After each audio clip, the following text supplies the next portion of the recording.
നിന്റെ പാർശ്വങ്ങളിൽ ആയിരങ്ങൾ മരിച്ചു വീണേക്കാം, എങ്കിലും നിനക്കൊരു അനർത്ഥവും സംഭവിക്കുകയില്ല. നമ്മുടെ ഓരോ ജീവിത യാത്രകളിലും നമുക്ക് ചുറ്റും ഒന്ന് കണ്ണോടിച്ചാൽ മതി.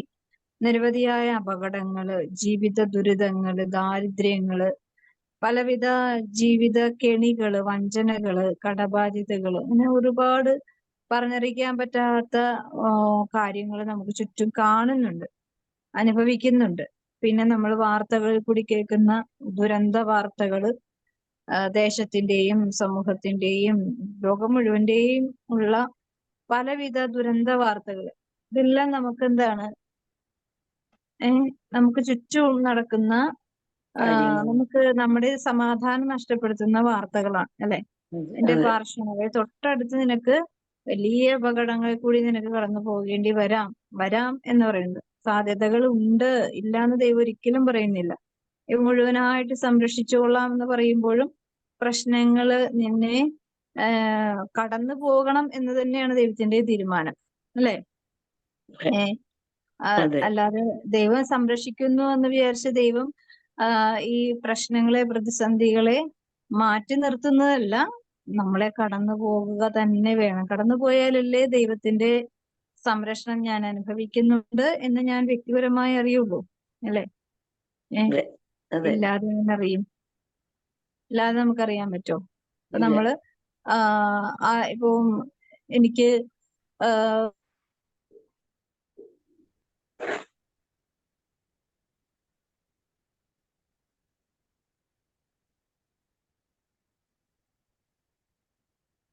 അച്ഛന്റെ സെമിനാർ ജീവിതമൊക്കെ വളരെ ഭംഗിയായിട്ട് ഒന്നും അറിയാത്ത വിധത്തില് എല്ലാം നല്ല സ്പോൺസർ വൈദികർക്ക് ഉണ്ടാവും.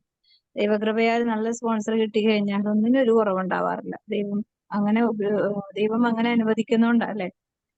ദൈവം അനുവദിക്കാതെ എന്തെങ്കിലും കാര്യം, എത്രയോ മനുഷ്യർ ഒരു സ്പോൺസറും ഇല്ലാതെ വേദനയോടുകൂടെ സെമിനാർ ജീവിതം നയിക്കുന്നവരുണ്ട്, അല്ലാത്തവരുണ്ട്. അപ്പോൾ ഓരോ സമയങ്ങളിൽ ദൈവം നിശ്ചയിക്കുന്ന നന്മകൾ നമ്മൾ ആസ്വദിക്കുന്നുണ്ട്, അനുഭവിക്കുന്നുണ്ട്. പക്ഷെ റെസ്പോൺസ് വളരെ ദുർബലമാണ്.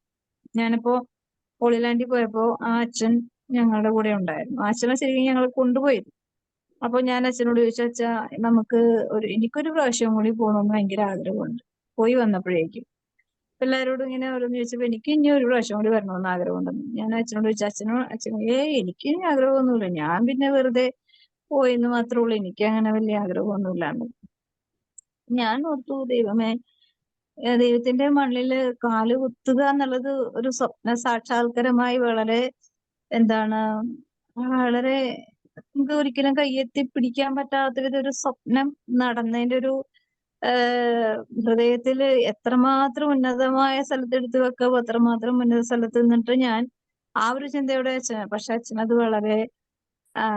വളരെ നിസ്സാരമായി അങ്ങനെ നെഗ്ലക്ട് ചെയ്ത് സംസാരിച്ച പോലെ പറഞ്ഞപ്പോ ഞാൻ ഓർത്ത്, ഇവരൊക്കെ എന്താണ് ഇങ്ങനെ ചിന്തിക്കുന്ന എന്താണ്? ഇവര് ദൈവത്തിന്റെ പ്രതിപുരുഷന്മാരല്ലേ? അല്ലെങ്കിൽ ദൈവത്തിന്റെ മണ്ണിൽ കാലുകുത്താൻ ഇവർക്ക് ഞങ്ങളെക്കാൾ കൂടുതൽ ദാഹവും തീഷ്ണ. കാരണം ഈശോ നടന്ന വഴി, ഈശോ ബലിയർപ്പിച്ചത്, ഈശോ മരണപ്പെട്ടത്, വേദനയോടുകൂടെ പരിഹസിച്ചത്, അങ്ങനെ ഒരുപാട് സ്ഥലങ്ങളിൽ കൂടി കടന്നു പോകുമ്പോൾ ഇവര് ഈശോയുടെ നിഴലാണ് യഥാർത്ഥത്തിൽ അല്ലെ. ഈശോയുടെ നിഴലാണ്, ഈശോയുടെ കൈയാണ്, കാലാണ്. ഇവര് നടന്നാല് ഈശോയ്ക്കും നല്ല രീതിയിൽ ദൈവജനത്തിന് വേണ്ടി പ്രവർത്തിക്കാൻ പറ്റും. ഇവരിരുന്ന് കളഞ്ഞാൽ, ഇവർ തളർന്നു പോയാൽ, ഇവരുടെ വിശ്വാസം ദുർബലമായാല് ഈശോയ്ക്ക് ആഗ്രഹിക്കുന്ന വഴിയില് ദൈവിക പദ്ധതി നടത്താൻ ഭയങ്കര പ്രയാസമാണ് അല്ലെ. ഇപ്പൊ നമ്മള് വ്യക്തിപരമായി ആലോചിച്ച് നോക്കി, ദൈവം നമ്മളിൽ കൂടി ആഗ്രഹിച്ച ദൈവിക പദ്ധതി നടപ്പാക്കാൻ ദൈവം ശരിക്കും കഷ്ടപ്പെടുന്നുണ്ട്. കാരണം നമ്മൾ ആ വഴിയിലോട്ട് വരുന്നില്ല. അപ്പൊ സമയം നീണ്ടുപോകുന്നു. സമയം നീണ്ടുപോകുന്നതനുസരിച്ച് എല്ലാം നീണ്ടുപോവാണ് അല്ലെ. ഞാൻ ഇന്ന് ശ്വസിക്കുന്ന ശ്വാസം നാളെ വരെ എനിക്ക് എടുക്കാൻ പറ്റാതിരിക്കുക, അല്ലെങ്കിൽ ഒരു 10 മിനിറ്റ് എനിക്ക് എടുക്കാൻ പറ്റാതിരുന്ന അവസ്ഥ എന്താ? 10 മിനിറ്റ് ഉണ്ട്, 5 മിനിറ്റ് ഒന്ന് ബ്രേക്ക് ആയി പോയാൽ എന്ത് ചെയ്യും അല്ലെ. മരണം എന്റെ മുന്നിൽ ഇങ്ങനെ ഡാൻസ് കളിങ്ങനെ ഇരിക്കും അല്ലെ. നമ്മുടെ കൺമുമ്പിലും മരണം ഇങ്ങനെ. അത്ര നിസ്സാരരാണ് മനുഷ്യര്. പക്ഷെ ദൈവം അനുഗ്രഹിക്കുന്നതിന് കയ്യും കണക്കും ഇല്ല. ഒത്തിരി. അത് കഴിഞ്ഞിട്ട് അച്ഛൻ യൂറോപ്പിൽ പോയി ഇതുപോലെ ട്രിപ്പായിട്ട്. യൂറോപ്പിൽ പോയി ഹോളി ലാൻഡിൽ പോയ കുറച്ച് ടീമുകളൊക്കെ ഉണ്ടായിരുന്നു. 40 പേര് 45 പേരോളം ഉണ്ടായിരുന്നു ഞങ്ങളുടെ ടീമിൽ. അത് കഴിഞ്ഞിട്ട് അതിൽ നിന്ന് തന്നെ കുറച്ച് പേരായിട്ട് യൂറോപ്പിലൊക്കെ പോയി. അപ്പൊ ഞാൻ ഓർക്കനെ ശരിക്കും ഈ ലോകത്തിന്റെ ഈ ലൗകിക തൃഷ്ണയിൽ നിന്നും മനുഷ്യര് എന്നാണ് വിട്ട് ദൈവീക തൃഷ്ണയിലേക്ക് അടുക്കുക അല്ലെങ്കിൽ അടുപ്പിക്കുക. ഓരോരുത്തർക്ക് ഇപ്പൊ എന്നെ ഏൽപ്പിക്കും, ഞാനൊരു അമ്മയായതുകൊണ്ട് എനിക്ക് എന്റെ ഏൽപ്പിച്ചിരിക്കുന്ന ദൗത്യം എന്റെ കുടുംബമാണ്. അതാ വലിയൊരു മിഷനാണ് അല്ലെ. അത് കഴിഞ്ഞിട്ടാണ് ദൈവം അടുത്ത മിഷൻ ഏൽപ്പിച്ചിരിക്കുന്നത് അല്ലെ. എല്ലാം ദൈവം കർത്തവ്യങ്ങൾ കൃത്യമായി നിർവഹിക്കുന്നുണ്ടെങ്കിൽ മാത്രമേ അടുത്തത് നമ്മളെ ഏൽപ്പിക്കുള്ളൂ. അതിലൊരു ഒരു ഒരു സംശയം വേണ്ട. ദൈവം ആദ്യം ഏൽപ്പിക്കുന്നത് കൃത്യമാണെങ്കിൽ മാത്രമേ രണ്ടാമത് ഏൽപ്പിക്കും. ഇപ്പൊ ആരായാലും അങ്ങനെയല്ലേ. ഇപ്പൊ നിങ്ങളെ ആലോചിച്ച് നോക്കിയ, നിങ്ങൾ ആരെങ്കിലും ഒരു കാര്യം ഏൽപ്പിച്ചു, അത് കൃത്യമായിട്ട് കൊണ്ടുപോകുന്നുണ്ടോ അല്ലെങ്കിൽ ചെയ്യുന്നുണ്ടോ എന്ന് ഏൽപ്പിക്കുന്ന ആൾക്കാര് ശ്രദ്ധിക്കുന്നുണ്ട് കൃത്യമായിട്ട് അല്ലെ. മനുഷ്യര് കൃത്യമായി ശ്രദ്ധിക്കുന്നുണ്ടെങ്കിൽ ദൈവം എത്രമാത്രം കൃത്യമായിട്ട് ശ്രദ്ധിക്കും. അപ്പോ അവിടെ എല്ലാം എന്താണ് എന്റെ ജീവിത പ്രൊട്ടക്ഷൻ അല്ലെങ്കിൽ എന്നെ ദൈവം കരുതി വെച്ചിരിക്കുന്ന ദൈവിക പദ്ധതികള് നടപ്പാക്കാൻ വേണ്ടി ദൈവം വെമ്പല് കൊള്ളണേണ് അല്ലെ. അപ്പൊ ഇത് എല്ലാത്തിന്റെ അടിസ്ഥാനം ദൈവം നമ്മളെ സ്നേഹിക്കുന്നു, കരുതുന്നു എല്ലാം. ദൈവം അറിയുന്ന അതുപോലെ നമുക്കറിയാൻ പറ്റില്ലെങ്കിലും ഒരു 2% നമ്മൾ അതിന് അറിഞ്ഞുകൊണ്ട് കമ്മിറ്റഡ് ആയി കഴിഞ്ഞാൽ നമുക്ക് ഈ പ്രൊട്ടക്ഷൻ ഒത്തിരി നമുക്ക് അനുഗ്രഹമായിട്ട്, നമ്മൾ വ്യക്തിപരമായി ആരെന്തൊക്കെ പറഞ്ഞാലും നമുക്കൊരു കുലുക്കം ഇല്ലാതെ നമുക്ക് മുന്നോട്ട് പോകാൻ പറ്റും. കാരണം എന്നെ മുന്നോട്ട് നയിക്കുന്നത് അത് മനുഷ്യരല്ല. ഇത് ഞാൻ വായിച്ചത് സങ്കീർത്തനത്തില്, എനിക്കാരാ ഉള്ളത്, സ്വർഗത്തിലും അങ്ങല്ലാതെ ആരുമില്ല, ഭൂമിയിലും അങ്ങ് മാത്രമാണ് എനിക്കുള്ളത്. എനിക്കത് ഭയങ്കര ഹൃദയസ്പർശിയായിരുന്നു. സങ്കീർത്തനത്തിൽ ഞാൻ വായിച്ചത് ആ വചനഭാഗമായിരുന്നു. എനിക്ക് ശരിക്കും അത് തന്നെയാണ്, എനിക്കും ആ ഒരു ഫീലാണ് പലപ്പോഴും തോന്നിയിട്ടുള്ളത്. കാരണം നമുക്ക് ആ ഒരു പെർഫെക്ഷൻ നമുക്ക് ഡിപ്പെൻഡ് ചെയ്യാനുള്ളൊരു പൂർണ്ണതയിലേക്ക് ദൈവം അല്ലാതെ വേറെ ആരുമില്ല. ആ ഒരു ബലമാണ് നമ്മളെ എന്നും ശക്തിപ്പെടുത്തുന്നതും പ്രൊട്ടക്ട് ചെയ്യുന്നതും. ഹൃദയത്തിന്റെ സ്തോത്രഗീതം വായിക്കാം. അമന ബെഞ്ചമിൻ. വായിക്കാം. വിശുദ്ധ ലൂക്കായുടെ സുവിശേഷം 1-ാം അധ്യായം 46 മുതൽ 55 വരെയുള്ള തിരുവചനങ്ങൾ. പരിശുദ്ധ അമ്മയുടെ സ്തോത്രഗീതം. മറിയം പറഞ്ഞു, എന്റെ ആത്മാവ് കർത്താവിനെ മഹത്വപ്പെടുത്തുന്നു, എന്റെ ചിത്തം എന്റെ രക്ഷകനായ ദൈവത്തിൽ ആനന്ദിക്കുന്നു. അവിടുന്ന് തന്റെ ദാസിയുടെ താഴ്മയെ കടാക്ഷിച്ചു. ഇപ്പോൾ മുതൽ സകല തലമുറകളും എന്നെ ഭാഗ്യവതിയെന്ന് പ്രകീർത്തിക്കും. ശക്തനായവൻ എനിക്ക് വലിയ കാര്യങ്ങൾ ചെയ്തിരിക്കുന്നു. അവിടുത്തെ നാമം പരിശുദ്ധമാണ്. അവിടുത്തെ ഭക്തരുടെ മേൽ തലമുറകൾ തോറും അവിടുന്ന് കരുണ വർഷിക്കും. അവിടുന്ന് തന്റെ ഭുജം കൊണ്ട് ശക്തി പ്രകടിപ്പിച്ചു. ഹൃദയവിചാരത്തിൽ അഹങ്കരിക്കുന്നവരെ ചിതറിച്ചു. ശക്തന്മാരെ സിംഹാസനത്തിൽ നിന്ന് മറിച്ചിട്ടു. എളിയവരെ ഉയർത്തി. വിശക്കുന്നവരെ വിശിഷ്ട വിഭവങ്ങൾ കൊണ്ട് സംതൃപ്തരാക്കി. സമ്പന്നരെ വെറും കൈയോടെ പറഞ്ഞയച്ചു. തന്റെ കാരുണ്യം അനുസ്മരിച്ചുകൊണ്ട് അവിടുന്ന് തന്റെ ദാസനായ ഇസ്രായേലിനെ സഹായിച്ചു. നമ്മുടെ പിതാക്കന്മാരായ അബ്രഹത്തോടും അവന്റെ സന്തതികളോടും എന്നേക്കുമായി ചെയ്ത വാഗ്ദാനം അനുസരിച്ചു തന്നെ നമ്മുടെ കർത്താവായ മിശിഹായ്ക്ക് സ്തുതി. കേട്ടത് നമുക്ക് ദൈവത്തെ സ്തുതിക്കാം. പരിശുദ്ധമ്മ പറയാണ്, ശക്തനായവൻ എനിക്ക് വലിയ കാര്യങ്ങൾ, അതായത് അമ്മയ്ക്ക് ചെയ്തു കൊടുത്ത കാര്യങ്ങൾ എന്തൊക്കെയാണെന്ന് നമുക്ക് ഒരു അറ്റവും തുമ്പും കിട്ടാത്ത വിധത്തിലാണ്. ഇങ്ങനെ പർവ്വതം പോലെയാണ്. നമുക്ക് എന്തിനോട് അതിന് ഉപമിക്കാന്ന് വെച്ചാൽ എനിക്കറിയില്ല. വാക്കുകളില്ല, വാക്കുകൾക്ക് അതീതമാണ് ദൈവം പരിശുദ്ധ അമ്മയിൽ നിക്ഷേപിച്ച ദൈവിക ശക്തി. അതാണ് അതില് ദൈവകൃപ നിറഞ്ഞവളെ എന്ന് പറയുമ്പോ, കൃപ എന്താണ്? ദൈവത്തിന്റെ ശക്തിയാണ് കൃപ അല്ലെ. ദൈവത്തിന്റെ ശക്തിയാണ് ദൈവത്തിന്റെ കൃപ. അത് നിറഞ്ഞവളെ എന്ന് പറയുമ്പോ ഈ ശക്തിയിൽ പൂർണ്ണമായി മുങ്ങിക്കുളിച്ച് നിൽക്കുന്ന വ്യക്തിയാണ് പരിശുദ്ധാമ്മ. അത് ദൈവം ഏൽപ്പിച്ച് മാലാഖയോട് പറഞ്ഞു വിട്ടിരിക്കുന്ന കാര്യമാണ് അല്ലെ.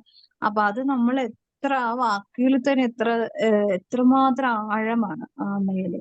അപ്പോ അത്രമാത്രം ശക്തിയുള്ള ആ അമ്മ പറയാണ്, ശക്തനായവൻ എനിക്ക് വലിയ കാര്യങ്ങൾ ചെയ്തിരിക്കുന്നു. അത് നമുക്ക് ധ്യാനിക്കാൻ വളരെ പ്രയാസമുള്ള എല്ലാ വാക്കുകളും ആഴമായി ചിന്തിച്ചു കഴിഞ്ഞാൽ വളരെ നിഗൂഢ രഹസ്യങ്ങളുടെ ചിന്തകളെല്ലാം ഉണ്ട്.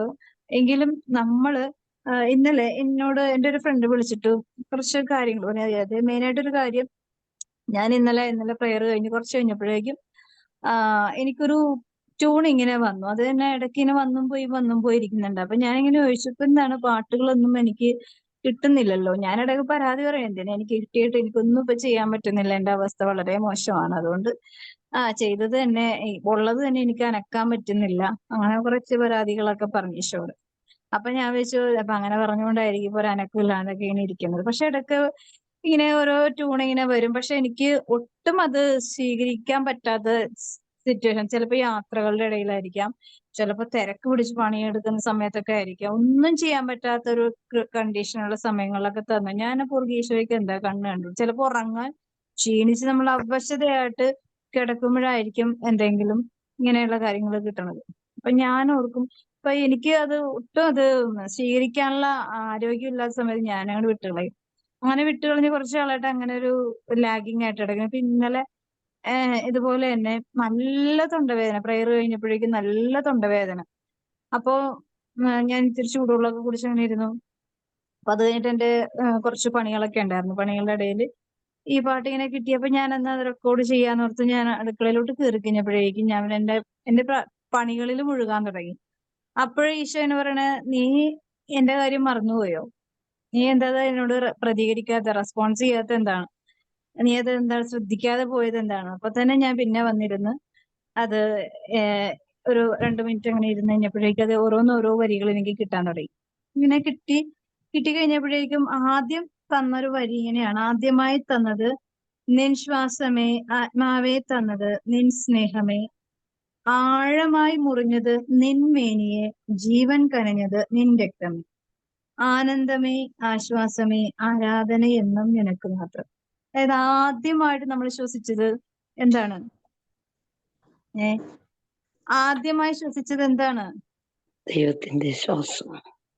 ദൈവം തന്ന ശ്വാസമാണ്. ആ ശ്വാസം ഇല്ലായിരുന്നെങ്കിൽ നമ്മള് ഇപ്പൊ ചില കുഞ്ഞുങ്ങള് ശ്വസിക്കുന്നില്ല, ശ്വാസം എടുക്കുന്നില്ല എന്ന് പറഞ്ഞിട്ട് തട്ടി അവര് തട്ടണ കണ്ടു കഴിഞ്ഞാൽ കൊച്ചു ചത്തുപോകും വിചാരിക്കും, അല്ലെ? അതുപോലെയാണ് തട്ടണത്.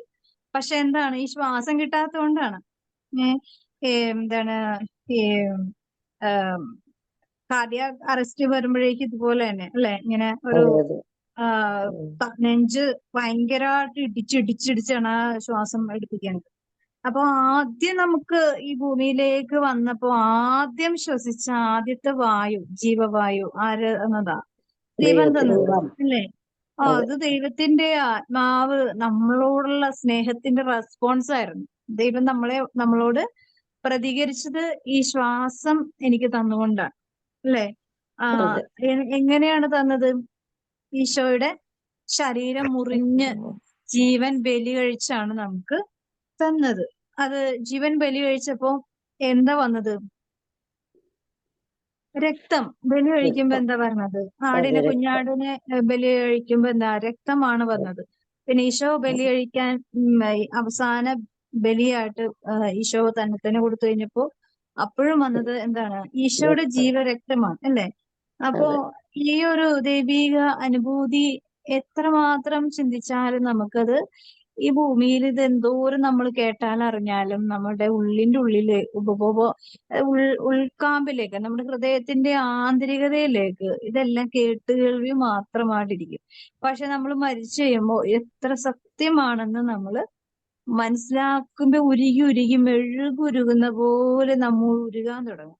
കാരണം അന്ന് നമുക്ക് ഇതൊന്നും മനസ്സിലായില്ലല്ലോ, ഒന്നും റെസ്പോൺസ് ചെയ്തില്ലല്ലോ, ഇത്രയൊന്നും ഞാൻ ദൈവത്തെ സ്നേഹിച്ചില്ലോ, ദൈവത്തെ ആരാധിക്കാൻ കിട്ടിയ എത്രയും അവസരങ്ങൾ ഞാൻ നഷ്ടപ്പെടുത്തി, ഈശോയുടെ കൂടെ ഒരു ഇച്ചിരി നേരം പോലും ഇത്രയും ആയുസ് എന്നിട്ട് എനിക്ക് ഇരിക്കാൻ പറ്റിയില്ലല്ലോ. അങ്ങനെ കുറെ വേദനകൾ നമുക്ക് ഉണ്ടാവും. അപ്പൊ ഈ ഭൂമിയിൽ വെച്ച് ദൈവത്തെ ആരാധിക്കുന്നത് എത്രമാത്രം ആനന്ദമാണ്, അല്ലെ? അതൊരു ആസ്വാദ്യമായ മധുരമേറിയ എന്താ, അപ്പൊ അതിന്റെ ആ മാധുര്യം ഈ ഭൂമിയിൽ വെച്ച് ജീവനോടുകൂടി അനുഭവിക്കുക എന്ന് പറഞ്ഞ പരിശുദ്ധ അമ്മ പറയുന്നുണ്ട്. നീ മരിച്ചു പോകുന്ന പറയണത്. ആ ദൈവിക ആനന്ദത്തിൽ മരിച്ചു പോകുന്നു, നിനക്കത് താങ്ങാനുള്ള ശക്തിയില്ലാന്ന്. അത് കരുണയുടെ നാഥ മക്കളോട് സംസാരിക്കുന്ന സന്ദേശത്തില് അത് ഒരു ഭാഗത്ത് എഴുതിയിട്ടുണ്ട്. നിനക്ക് അത് എന്റെ സ്നേഹം പൂർണ്ണമായി നീ അറിഞ്ഞു, നീ അത് മരിച്ചു പോകും. അത്രമാത്രം ആഴമായ സ്നേഹമാണ് അത്. ഒരു മനുഷ്യന്റെ ആത്മാവിനെ സംബന്ധിച്ച് ഭയങ്കര പീസ്ഫുൾ ആണ്, ഭയങ്കരമായ ആശ്വാസം. ആർക്കും തരാൻ പറ്റാത്ത, ആർക്കും ക്രിയേറ്റ് ചെയ്യാൻ പറ്റാത്ത ഒരു ആശ്വാസം. അതിന് നമ്മൾ കൊടുക്കുന്ന എന്താണ് ആരാധനയാണ്, അല്ലേ? നമുക്ക് ഏറ്റവും ഇഷ്ടപ്പെട്ട ആളുകളോട് നമുക്ക് എന്താണ് ആരാധനയാണ്, അല്ലേ? നന്നായിട്ട് പാടുന്ന ആളുകളായിട്ട് നമുക്ക് ഒരിക്കലും ഇപ്പൊ നമ്മളായിട്ട് ഒരു ബന്ധമില്ല, പക്ഷെ അവരുടെ പാട്ട് നമ്മൾക്ക് ഇഷ്ടമുള്ളതുകൊണ്ട് അവരോടൊരു ആരാധനയാണ്. പക്ഷെ ആ പാട്ടിന്റെ ക്വാളിറ്റിയോടാണ് നമുക്ക് ആരാധന, അല്ലേ? അപ്പൊ നമ്മുടെ ആത്മാവിന് ഇത്രമാത്രം ആനന്ദം നൽകുന്ന ഒരു ദൈവിക ശക്തിയുടെ മുമ്പിൽ നമുക്ക് എന്തായിരിക്കും നമ്മുടെ ആത്മാവിന്റെ അവസ്ഥ നമുക്ക് നിശ്ചയിക്കാനോ നിർണയിക്കാനോ പറ്റില്ല. അപ്പൊ എന്താ ഒരാത്മാവ് പറയാണ്, എന്നും എന്നും എന്നും നിനക്ക് മാത്രമാണ് ആരാധന, നിനക്ക് മാത്രമാണ് ആരാധന. അങ്ങനെ ഞാൻ ആ പാട്ട് ഫുള്ള് ചെയ്ത്, അപ്പൊ ഞാനത് എന്താണ് ആ പാട്ട് ചെയ്യാൻ വേണ്ടി സ്റ്റുഡിയോയിൽ എന്റെ ഫ്രണ്ടിനെ വിളിച്ച് ഞാൻ പറഞ്ഞപ്പോഴേക്കും കുറച്ച് കാര്യങ്ങളൊക്കെ സംസാരിച്ച് കഴിഞ്ഞപ്പോഴേക്കും എന്നെ ഉപദേശിക്കുകയാണ്, ചേച്ചി ഇങ്ങനെ ഒരു കാര്യമുണ്ട്, ഞാനൊരു കാര്യം പറയാം, എന്നോട് തർക്കിക്കാനൊന്നും വരരുത്. അപ്പൊ എന്നോട് എന്തെങ്കിലും പറയുമ്പോ ഞാൻ തർക്കിക്കാന്ന് വെച്ചാല് ഇപ്പൊ ഇന്നലെ എന്നോട് പറയാണ്, ചേച്ചി മഴ ഒന്ന് നിൽക്കാൻ വേണ്ടി പ്രാർത്ഥിക്കുക. അപ്പൊ ഞാൻ പറഞ്ഞു, ഈ കഴിഞ്ഞ 2 ആഴ്ച വരെ മനുഷ്യൻ ചുട്ടെരിഞ്ഞ് പൊള്ളുന്ന ചൂടത്ത് ജീവിക്കുകയായിരുന്നു, ഈ 2 ദിവസം മഴ പെയ്തപ്പോ തന്നെ ഇത്ര വേഗം മറന്നുപോയെല്ലാം എന്ന് പറഞ്ഞു. ഞാനും കുറെ വഴക്ക് പറഞ്ഞു. അപ്പൊ അന്നു ചേച്ചി എന്തെന്ന് വെച്ചാൽ എങ്ങനെയാന്ന് വെച്ചാൽ പ്രാർത്ഥിക്കുന്നു പറഞ്ഞു. പിന്നെ പറഞ്ഞത്, ചേച്ചി ഞാൻ പറഞ്ഞത് ഒരു സയൻസ് ആണ്. അപ്പോ പറഞ്ഞു വരുന്നതെന്ന് വെച്ചാല് ഒരു മതത്തിന്റെ അടിസ്ഥാനത്തിൽ പറയുമ്പോൾ മതവികാരം ഉള്ളൂല്ലോ. അപ്പൊ അതുകൊണ്ട് ചേച്ചി ഞാൻ മതം അങ്ങനെ ഒന്നുമല്ല പറയുന്നത്, ഇതൊരു ബേസിക് ആയിട്ട് സയൻസിന്റെ കാര്യമാണ്. അപ്പോ ചേച്ചിയുടെ ഉള്ളിൽ തന്നെ ഒരു ആളുണ്ട്, അത് ചേച്ചിയുടെ ആന്തരികതയിൽ ചേച്ചി തന്നെ ഒരു ദൈവമായിട്ട്, അതായത് ഞാൻ തന്നെ അങ്ങനെ ഒരു സിസ്റ്റം, സിദ്ധാന്തം കൊണ്ടുവരുന്നുണ്ട്. അപ്പൊ എനിക്ക് മനസ്സിലായത്, നിന്റെ ഉള്ളിലുള്ളവൻ ഉള്ളവനേക്കാൾ വലിയവനാണ്. ആ വചനമാണ് എന്റെ ഉള്ളിലേക്ക് വന്നത്. അങ്ങനെ പിന്നെ കുറെ ഉപദേശിച്ചു. അപ്പൊ ഞാൻ നോക്കിയ മനുഷ്യരൊക്കെ എങ്ങനെയാണ് പറഞ്ഞ് മനസ്സിലാക്കുന്നത്. അപ്പൊ ഞാൻ പറഞ്ഞു, ഇപ്പൊ ഈ വരി തന്നത് തന്നെ വരി ഞാനിപ്പോ പറഞ്ഞു കേൾപ്പിച്ചു കൊടുത്തപ്പോഴേക്കും അതൊന്നും എനിക്ക് അറിയാൻ പാടില്ല എന്നത്. അതായത് നമ്മൾ പറയണത് എന്താന്ന് മനസ്സിലാകുന്നില്ല. ആദ്യമായിട്ട് ശ്വസിച്ചത് ദൈവം തന്ന ശ്വാസമാണ്. ദൈവത്തിന്റെ സൃഷ്ടാവിന് സൃഷ്ടിയോടുള്ള സ്നേഹത്തിന്റെ അടയാളമാണ് ജീവശ്വാസം തന്നത്. ഇതൊന്നും മനുഷ്യര് മനസ്സിലാക്കാതെ ഇങ്ങനെ ജീവിച്ച് 100ഉം 110ഉം വയസ്സ് വരെ ജീവിച്ചാലും അറിയാതെ പോകുന്നു എത്രമാത്രം ഭീകരമായ നഷ്ടം വരുത്തി വെക്കുന്നു എന്നുള്ളത്. അതുകൊണ്ടാണ് പരിശുദ്ധ അമ്മ പറയുന്നത്, അമ്മയുടെ ജീവിത വിശുദ്ധിയുടെ മുമ്പില് ദൈവം എത്രമാത്രം സറണ്ടർ ആയി എന്നാണ്. ദൈവം അതുകൊണ്ടാണ് അമ്മ എന്ത് ചോദിച്ചാലും കൊടുത്തിരിക്കും. അതായത് അത്രമാത്രം ദൈവത്തിന്റെ മുമ്പില് സറണ്ടർ ആയതും സമർപ്പണം ചെയ്തതും, അതുപോലെ ഒന്നും സ്വന്തമായിട്ട് കരുതിയില്ല, എല്ലാം ദൈവത്തിന് വിട്ടുകൊടുത്തു. അതുകൊണ്ട് ദൈവം ഇങ്ങനെ എപ്പോഴും പ്രവർത്തിച്ചുകൊണ്ടിരിക്കും. അമ്മ പറഞ്ഞ ഉടനെ തന്നെ പ്രവർത്തിക്കും. അതുകൊണ്ടാണ് ഇതുണ്ടല്ലോ, നീ എനിക്ക് തന്നില്ല, ഉറുദില് പറയുന്ന ഒരു കൊച്ചിന് ഒരു വിഷമം വന്നപ്പോഴേക്കും പറഞ്ഞ്, നീ എനിക്ക് തന്നില്ലെങ്കിൽ നിന്റെ അമ്മയോട് ഞാൻ പറഞ്ഞു കൊടുക്കുന്നു. അപ്പോ ഈ അമ്മ വഴി ദൈവിക ശക്തി ഭൂമിയിൽ എത്രമാത്രം നമ്മളെ താങ്ങുന്നുണ്ട്, സംരക്ഷിക്കുന്നുണ്ട്. അതിന്റെ എല്ലാ കാര്യം ഈ ശക്തനായ ദൈവത്തെ എത്രമാത്രം സ്വാധീനം ചെലുത്തിക്കൊണ്ടിരിക്കുകയാണ്. ഇപ്പൊ കേരളം എപ്പോഴോ നശിഞ്ഞു പോകേണ്ട ഒരു സ്ഥലമാണ്, ദേശമാണ്. പക്ഷെ ഈ സ്വർഗത്തിന്റെ മുമ്പിൽ അമ്മ ഇങ്ങനെ ശക്തമായ സ്വാധീനം ചെലുത്തിക്കൊണ്ടിരിക്കുന്നത് കൊണ്ടാണ് ഈ കേരളം ഇങ്ങനെ പിടിച്ചു നിൽക്കുന്നത് തന്നെ. അതുപോലെ ഇന്ത്യയുടെ പല ഭാഗങ്ങളിലും നടക്കുന്ന ക്രൂരമായ നരഹത്യയും പീഡനവും കൊലവിളിയും ഒക്കെ കാണുകയും കേൾക്കുകയും ചെയ്യുന്ന അമ്മ പലയിടത്തും പ്രത്യക്ഷപ്പെടില്ല. പല സ്ഥലങ്ങളിലും പല ദേവാലയങ്ങളിലും ദേവാലയങ്ങളെ കത്തിക്കുന്നു, ചാമ്പലാക്കുന്നു, രൂപം തല്ലിപ്പൊട്ടിക്കുന്നു, ഇതെല്ലാം കാണുന്നുണ്ട്. വിശുദ്ധ സ്ഥലങ്ങളൊക്കെ അവഹേളിക്കപ്പെടുന്നതെല്ലാം കാണുന്നുണ്ടെങ്കിലും ഇന്ത്യ നിലനിൽക്കുന്നു. അല്ലെ? വിദ്യ അതെ. നിലനിൽക്കുന്നുണ്ട്. ഇതിന്റെയൊക്കെ അടയാളം എന്താ? ദൈവത്തിന്റെ മുമ്പിൽ മുട്ടിപ്പായി പ്രാർത്ഥിക്കാൻ ഒരമ്മയുണ്ട് എന്നുള്ളതാണ് എന്നാണ് ഞാൻ ഇന്നുവരെ വിശ്വസിക്കുന്നത്. ഇപ്പൊ ഈ ഓരോ വിശ്വാസ തലങ്ങളിലേക്ക് നമ്മൾ വരുമ്പോ എനിക്ക് വേണ്ടി സ്വർഗത്തില് നിരന്തരം ദൈവത്തിനെ ചലിപ്പിക്കാൻ സാധിക്കുന്ന ഒരേ ഒരു ശക്തി മറിയമാണ്. മറിയം കഴിഞ്ഞിട്ടുള്ളൂ വേറെ ആളുകൾ. അപ്പൊ അത്രമാത്രം ശക്തിയുള്ള അമ്മയോട് ചേർന്ന് നമുക്ക് പ്രാർത്ഥിക്കാം. അമ്മയോട് ചേർന്ന് പ്രാർത്ഥിക്കുമ്പോൾ ഭൂമിയുടെ മുഴുവന്റെ മേൽ അധികാരം ദൈവം അമ്മയ്ക്ക് നൽകിയിട്ടുണ്ടെന്നുള്ള ബോധ്യത്തോടു കൂടെ ഇനി വരാനിരിക്കുന്ന ദുരന്തങ്ങളെ അമ്മയെ ഇടപെടണമേ, അമ്മയുടെ ശക്തി പ്രകടമാക്കണമേ എന്ന് ആഗ്രഹിച്ച് നമുക്ക് പ്രാർത്ഥിക്കാം. പരിശുദ്ധ പാപ്പാടെ എല്ലാ നിയോഗങ്ങൾക്ക് വേണ്ടി. സ്വർഗസ്ഥനായ ഞങ്ങളുടെ പിതാവേ, അങ്ങയുടെ നാം പൂജിതമാകണമേ.